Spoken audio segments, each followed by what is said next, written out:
Huh.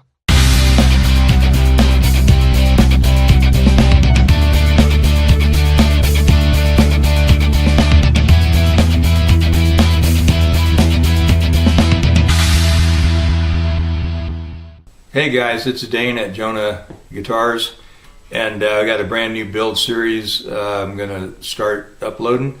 It's about this guy right here, the GECKO, and all of the whole process of building will be covered. It's going to be a very complete series.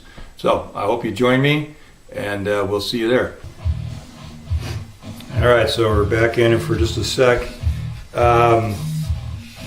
It's only been maybe 20 minutes since I turned the camera off, so I've done a pretty good once over. Well, except I didn't really get down in these little pockets here. But past that, the only thing that seems to be difficult to sand, after I pulled the tape off, there's areas in the shellac that kind of gum up, and then they get the dark grain fillers stuck in them. So I'm going to go over it again now that it's mostly cleaned up with some fresh stuff, and just work it right back down to the as far as I can get it down without having to gum up in shellac. We'll see. All right, we're back in. I've been going over this with the thin set that easy for me to say, synthetic still wool, which I think has done a really good job. I am probably going to end up doing a little wet sand right here on the maple. You can see, maybe you can't see, I forgot I had that light on. Yeah, that doesn't help you any. As far as seeing what I'm talking about, but there's some staining here where I've sanded, and it's scratched into the shellac, and some of the dark filler got in there, and it's a little dingy looking down here. So I'm just going to have to wet sand those areas just to clean that maple up, but that's not a huge deal. And certainly on a guitar that didn't have a light wood in it like that, it wouldn't be an issue. Try this light again. Oh, that's okay. So, yeah, I'm still not sure what you can really tell by looking at that. Anyway, I like it. I think it's done a pretty good job of filling. Of course, I won't know totally. I can still see that there's I've got some shiny low spots that, hard to say, probably aren't deep enough to be an issue with a couple coats of lacquer on it, but I really won't know until I shoot another coat on. I'm tempted to just go ahead with with another coat of shellac and do that, but I did go ahead and run some filler into a piece of mahogany here. Actually, this is Spanish cedar, and I'll sand that off tomorrow and shoot some lacquer on it, or rub some lacquer on it, something, just to see. But I've just been I've been going over this. You can go. The thing I like about this is I don't have to be as careful. I don't think I can. I can rub pretty hard with this, and I don't think I have to worry about burning all the way into. Anyway, what am I trying to say? I don't have to worry about over sanding so much with this little scraper pad. And I discovered, because it's very difficult to get into these recesses, that an eraser went in there and cleaned that up really well. Kind of whatever grit that eraser is, that was pretty slick. I was trying to get that filler out of those spots. I don't know what else is in there though. I hope it doesn't create any finishing problems, but we'll see. think the fun part about this is that you're always learning new stuff, or you're always trying new stuff. If you just do the same thing every time on every one, that would get boring.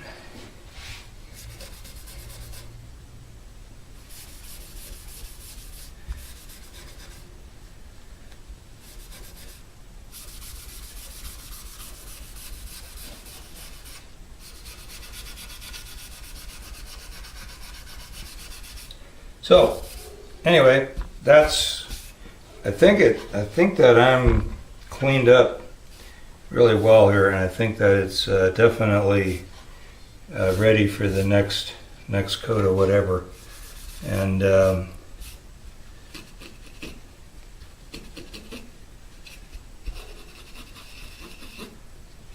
we will be going in that direction here. Got to do the edges still. And let's see here. Oh, actually, I did the edges. The edges and the radiuses and all that stuff. I guess my next step is going to be wet sanding this little bit of maple here. Get rid of the dingies. So that's it. Another little brief update. Bringing you back in here for just a couple minutes to I'll let you see where we're at here. And yeah, until I do a test on that filler, I don't know if I'm going to go back on this with shellac or lacquer.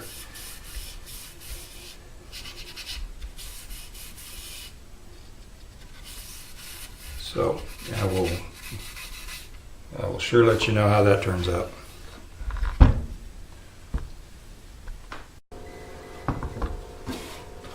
Good morning. It's 7:15. I go in a little later to work this morning, so I'm going to take advantage of this. I did the test last night. I've got everything necessary to do. I've got some thinned down instrument lacquer. This is Bellin's instrument lacquer. No. Yeah. I want, just for the sake of accuracy, let's see.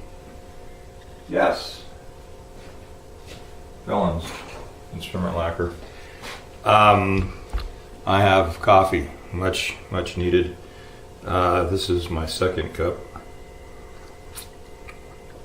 And as you've already seen or heard, I cannot speak yet.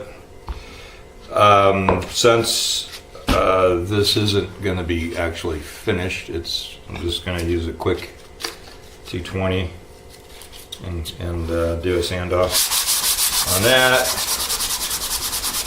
And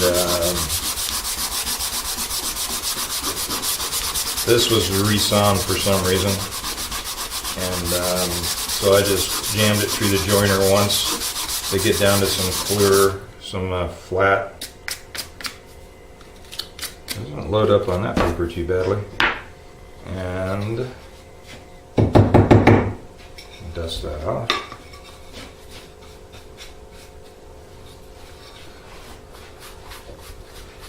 And there we go. So I'll also need paper towels. I would normally and wholeheartedly say do not stick anything in your lacquer. I always strain my lacquer anyway when I'm shooting it, but I'm just going to rub it on in this case. So I'm going to get a bit on the towel so I don't have to go back for seconds. And I'm just going to smear it on there.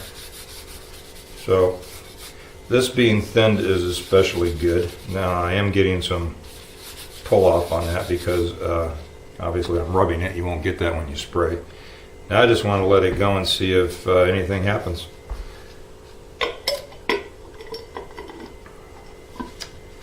To the filler. that's what this test was about.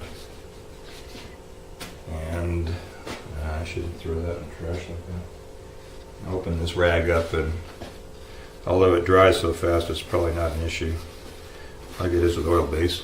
I typically open up my rags and just hang them over the edge of the cam so they have a chance to dry up and are not watered, because they do create heat and they will combust. I've never had it happen. Don't want it to. I have to say, though, I haven't always practiced that, and I've been very fortunate.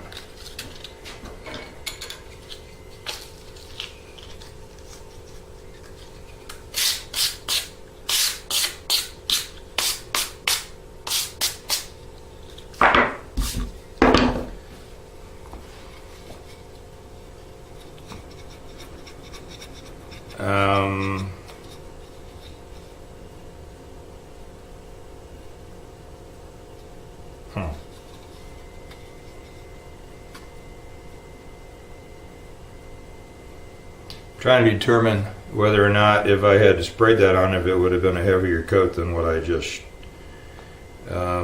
rubbed on there. But I'm thinking that if I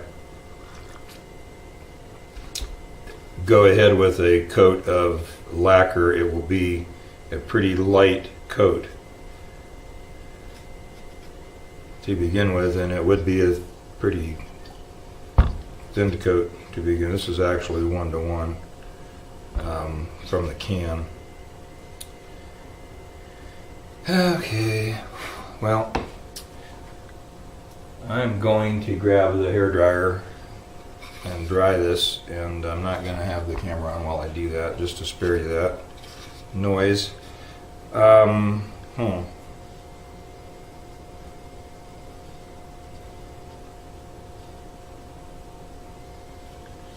Do have some rather heavy areas over here where it was actually in the crosshatch of the resaw where there's a lot of filler.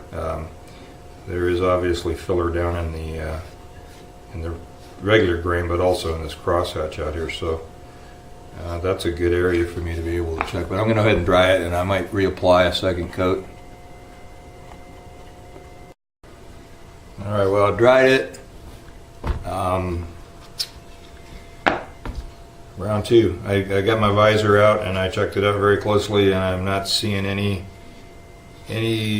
kind of effect that you might expect if you see a reaction between two different finishes, or in this case, the colorant and the finish, which is typically some kind of bubbling or sagging or something. There's obviously not that much finish on here yet, so maybe I'm not getting anything because of that, but I'm not getting anything as of yet. And I force dried it, and so maybe it needs more time. But anyway, I'm going to do a second coat. I'll let it dry. I mean, it was already dry to the touch before I even put the hairdryer on it, but I'll let it dry, and I'll come back this evening after work and have a look at it and see what's happened. I have had some situations where it took a while for things to actually react, and I think it also could have to do with thicker coats, so it has time to actually, soak into the undercoat.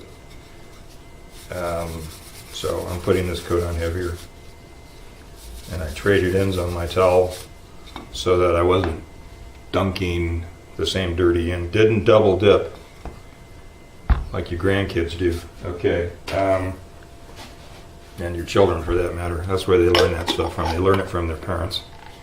All right,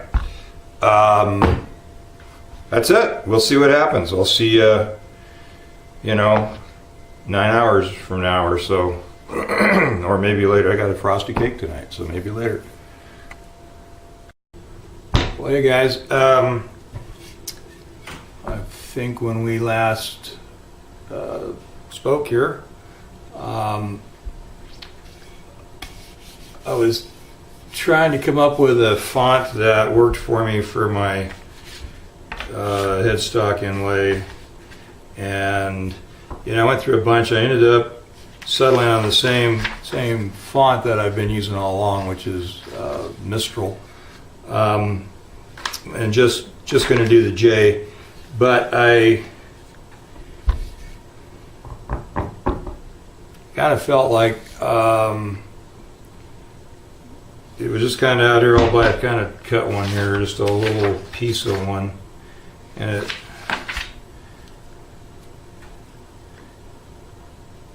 I don't know, it just was kind of lonely all by itself, and I don't have room down there to do a full inlay, and to be absolutely honest, I don't really want to do a full inlay after doing all the geckos.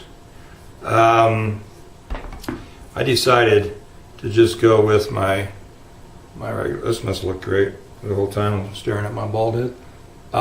You can't see there, but it's what it is. Is underneath this. Once I peel the top layer of stuff off of here, it becomes a stencil. And I'm going to lower this and see if I can get into the screen here. Yeah. All right. So, and I don't have one handy. It's either going to go right there or right there. And this is just a lacquer spray-on stencil, and I lacquer over it. So I'm kind of catching the head up with the body. I did a fill on here, and I just sanded that fill off. I sealed it with shellac and did a fill. The rest of the neck is going to be oiled. So peg head is going to be lacquered and shiny. And so I'm going to do my standard stenciled logo probably there. And I thought about, at that point, going ahead and adding the J. Then it just kind of was like, well, if I had the J that way, the logo's horizontal and the J would be vertical. I could turn it that way. I guess that's still a possibility. I'll have to think about that some more. I'm leaning toward just doing the stencil and not worry about it. Well, the other thing was I was going to kind of do this in gold flake. Since I've got the gold colored frets, I would kind of tie that in. And just black would be too dark with this darker headstock.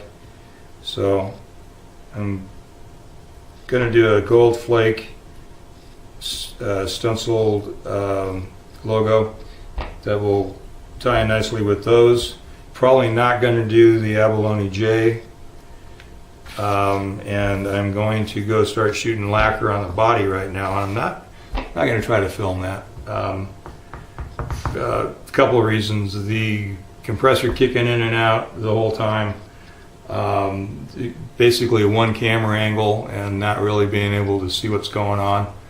The way I have to set up now, because it's winter and it's cold out, got the shop at 70, and I will let's cut the shop at 70, trying to, there we go, get myself in the screen so I can see what's going on.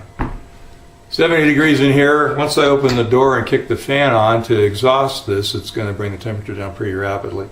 So as soon as I'm done spraying, I walk back over to the heater and hang the guitar up. It's very close to where the heater's at, so any warmth that's happening will be there.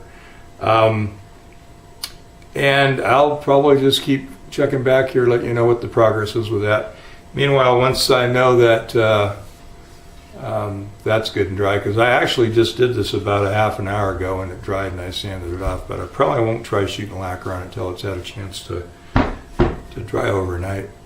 But I want to kind of keep the body and the headstock lacquer process at about the same pace as coat-wise. And so that when they're curing, they'll be ready to buff out all at the same time. So that's where we are, and I'll check back with you periodically. All right, so I have sprayed lacquer on the body and on the peg head. Same afternoon, evening. Actually, it's all been evening. So I grain filled that, let it dry probably an hour before it got any lacquer shot on it. And then I've done a fairly light coat, and then you know, just another light coat. I didn't really lay it on there. I've still got, and I only did one grain fill session. I've still, no, I don't know that you'll be able to see. There's still grain showing there. And let me grab the body.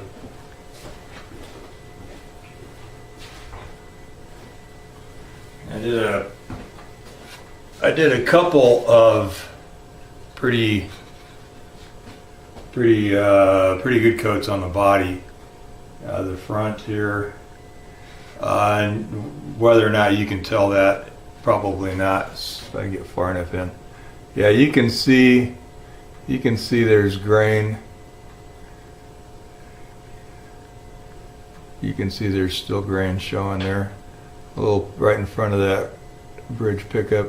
As you can see that roughness, that's just grain, and put my fingers in the. It's not wet, but I don't want to touch it yet. Been frosting cakes. That we do a little side business of cakes, and so yeah, a couple nights in a row with that. Can't tell.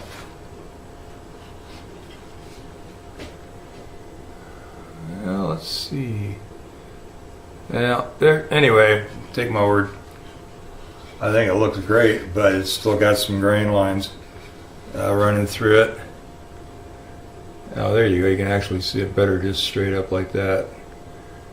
Yeah, so it's still got plenty of grain showing even after two sessions, and the second session being the you know, really solid and just sanded back. So there you go. You can actually see it in the front as well. So anyway, gives you an idea off axis like that what this thing's going to look like. Rather amazing. I actually really like the look of that. But obviously going to be doing some more filler. And so the way this is shaken out, I'm going to be probably tied up tomorrow night, so that's not going to be. Anyway, I want to let this actually shrink back a little bit before I do any filling. So probably I'm not going to get back to this until Sunday afternoon, and that is, it's Thursday, so Thursday night. So Friday night, Saturday, and then Sunday afternoon before I probably think about messing with this. Just to give it a couple days there to shrink out and go back at it with grain filler. So, back to the grain filler dilemma. Apparently there isn't a quick, easy way to do grain fill. Apparently. I'm still looking. Not that this method is extremely bad, but it's not. I mean, after two goes, and it was as heavy as the second go was with leaving all it on the surface and still having some real obvious grain to fill, I'm still looking for a better system. I'll continue with this system for this build. Yeah, I guess the factory, you know,